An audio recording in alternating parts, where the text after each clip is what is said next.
Alright, let's look at the practice exam 3, problem number 12.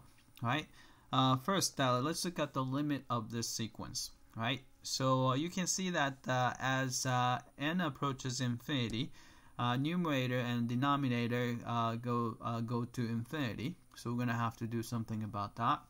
Alright, so if you look at the highest power on the bottom, it's more or less square root of n. So the trick is I'm gonna divide top and bottom by square root of n. Alright, then what you get is I'm gonna go down here, limit. Alright, so square root of n cancel out, so you get 5 on the top. Alright, then you have a square root of square root, so I'm gonna put everyone in the square root. So n divided by n is 1, plus 3 divided by n is 3 over n, right?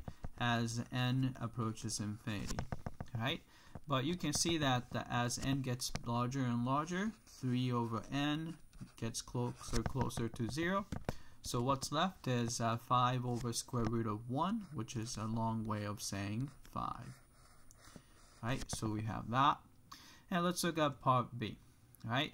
Part B, if you look at, let's say, first few terms, and you can see that the A1 is equal to, let's see, if you put 1 here, 2 minus 1, so it's going to be 1.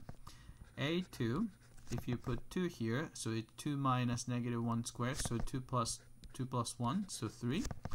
And A3 would be 2 plus negative 1 cubed is going to be 2 minus 1, so it's 1. And you can see that this just alternates between 1 and 3. So just this keeps on going, right? 1, 3, 1, 3, 1, 3. Since the limit value has to be a single value and it couldn't be 1 and 3 at the same time, so in this case, this guy does not exist. Alright, that's it. I hope that this was clear.